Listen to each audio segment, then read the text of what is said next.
Do you remember Tay-K, the rapper who went famous for making songs like The Race while he was actively on the run from police? Well, he's back in court and it's very serious. It's important to note that a very large number of people online love to say things like free Tay-K, but a lot of them don't really understand what Tay-K actually did. So you probably already know that Tamor Trayvon McIntyre has already been sentenced to many years due to his partial involvement in a home invasion.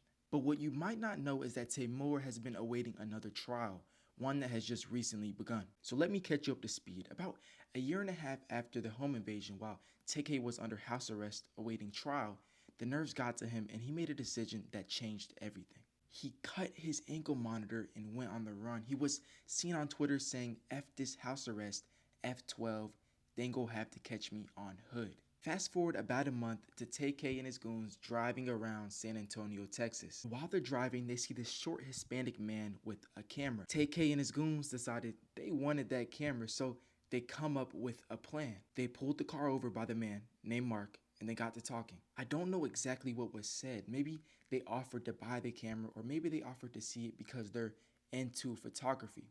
Regardless, whatever they said, it worked because they somehow lured Mark into the back of their SUV. And this is where things go very wrong very quickly.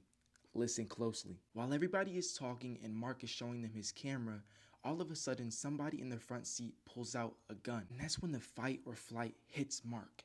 He realizes that everything that was said was just BS and that if he doesn't act right, he might never get his camera back. While the gun is pointed at Mark, they take all of his camera equipment and force him out of the SUV. But Mark wasn't going to give up that easy. As soon as Mark steps out of the vehicle, he starts screaming, "Help, help," but nobody was coming. So Mark took it up a notch and stepped in front of the SUV. The driver then accelerates at Mark, but he somehow manages to grab a hold of the vehicle. But the SUV doesn't stop. It actually continues to drive while Mark is holding on, eventually driving into a Chick-fil-A parking lot. That's when Mark stands up and starts kicking at the windshield. That's when Tay-K steps out of the car, shoots Mark once, and then drives off. They left Mark's body in the parking lot, which was later found to have loose marijuana in his mouth and a bag of marijuana under his body.